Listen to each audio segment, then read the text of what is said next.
সিইওর বিরুদ্ধে মুখ্যমন্ত্রীর মন্তব্যের রিপোর্ট তলব করল জাতীয় নির্বাচন কমিশন।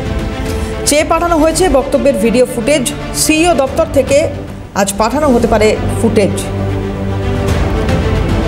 সিইওর বিরুদ্ধে মুখ্যমন্ত্রীর মন্তব্যের রিপোর্ট তলব করল জাতীয় নির্বাচন কমিশন।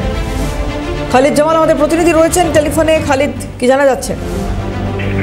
দেখো, আমরা জানি যে গত পরশু মুখ্যমন্ত্রী মমতা বন্দ্যোপাধ্যায় নবান্নে বসে সাংবাদিক সম্মেলনের মাধ্যমে যেভাবে রাজ্যের মুখ্য নির্বাচনী আধিকারিক মনোজ আগরওয়ালের বিরুদ্ধে তোপ দেখেছে এবং তার বিরুদ্ধে দুর্নীতিগ্রস্ত হওয়ার একটা তকমা দিয়েছিলেন, সে বিষয় নিয়ে কিন্তু ইতিমধ্যে জাতীয় নির্বাচন কমিশন নোট নিয়েছে এবং তারা মুখ্যমন্ত্রীর এই মন্তব্যের ভিডিও ফুটেজ চেয়ে পাঠিয়েছিল এবং আজকে সেই মর্মে কিন্তু মুখ্য নির্বাচনী আধিকারিকের পক্ষ থেকে মুখ্যমন্ত্রীর সেই মন্তব্যের যে ভিডিও ফুটেজ কিন্তু আজকে বিকেলের মধ্যে জাতীয় নির্বাচন কমিশনে পাঠানোর একটা প্রবল সম্ভাবনা দেখা যাচ্ছে।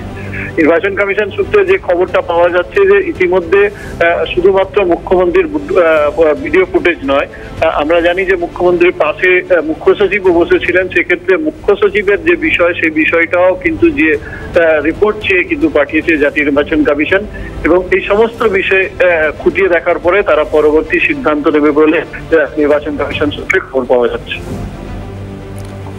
সঙ্গে থাকো খালিদ। সিইওর বিরুদ্ধে মুখ্যমন্ত্রীর মন্তব্যের রিপোর্ট তলব করল জাতীয় নির্বাচন কমিশন। চেয়ে পাঠানো হলো বক্তব্যের ভিডিও ফুটেজ। সিইও দপ্তর থেকে আজ পাঠানো হতে পারে এই ফুটেজ।